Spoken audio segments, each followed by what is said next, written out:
G'day team, it's your old mate, the Kiwi Badger.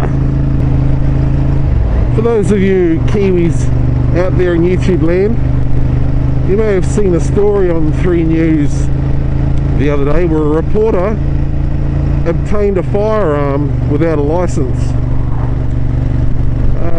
I've mentioned in a few videos that I hunt, but I just want to talk quickly about passing this ute. I just want to talk quickly about the TV3 expose on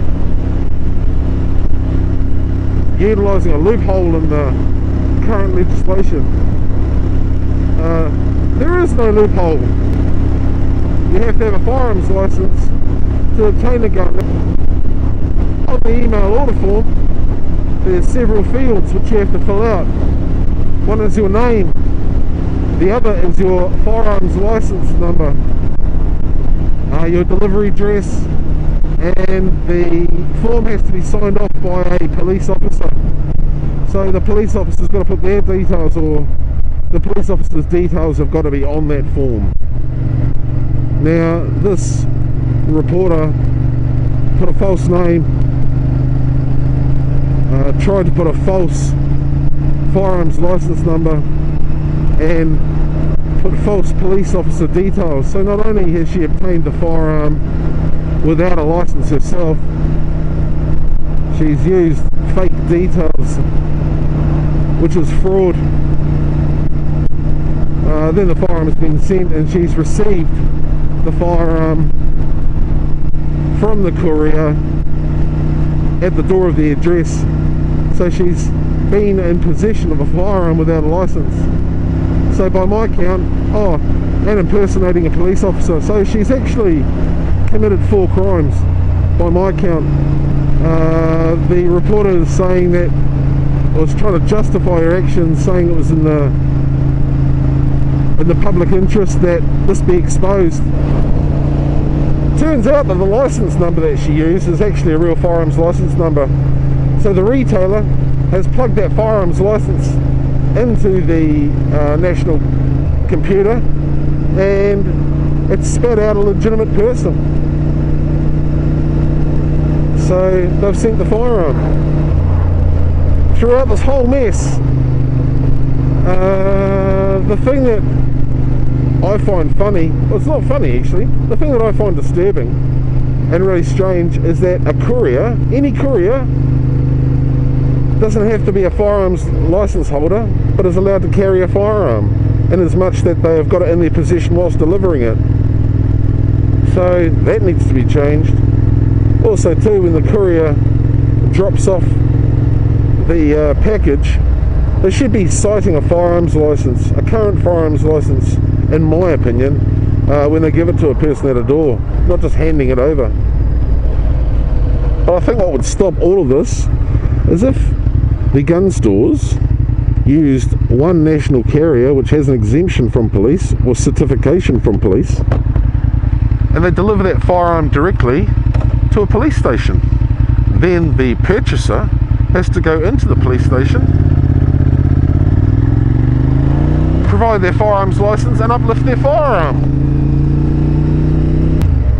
But all these people out here who know nothing about the law or the process of obtaining a firearms license or a firearm once licensed need to stop believing in everything they see on the TV. What passes for journalism these days isn't journalism, it's sensationalism. Just while I'm on the topic of firearms,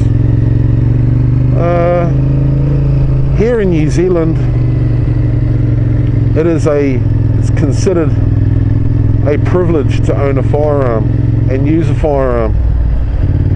Unlike the United States of America, it is not a constitutional right to bear arms. So it's not a right to have a gun. Here in New Zealand, you have to be vetted with a police background check, and if you pass that, you then have to go to a seminar at the police station whereby you sit a very basic, and in my opinion too basic, but you have to sit a very basic information session, and then you sit a test, and once again, in my opinion, any monkey can pass the test. It's not really robust enough, which leads me to the next point of firearm ownership, is being responsible with your firearm. Given the fact some of these people who have lower than normal IQs can obtain a firearms license vis-a-vis obtain a firearm and use it, accidents happen, and in the last probably 2 weeks we've had a number of deaths where a child has gotten hold of a firearm, and it's a firearm that is obtained legally and kept by a license holder. That child obtained the firearm, managed to load the gun. That's assuming it was unloaded in storage, which it should be, but it's managed to load the firearm and shoot someone. We've also had I think 3 people out hunting which have also been shot. So not cool. I consider myself an extremely safe firearms user because guns are designed to do one thing, and that is end lives.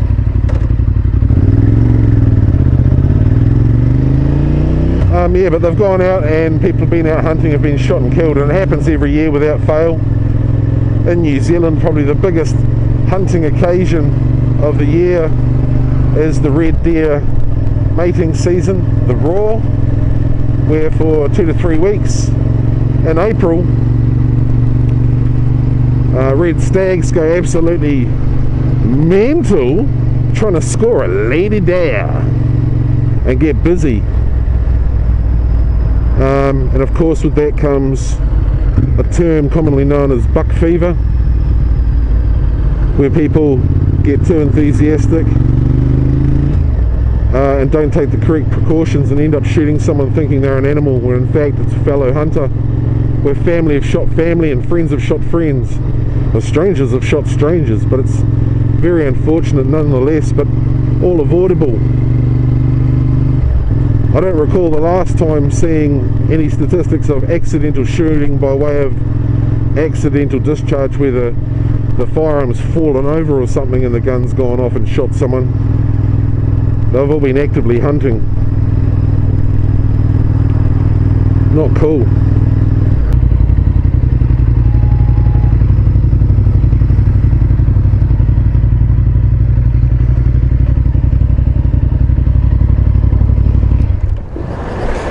Hello.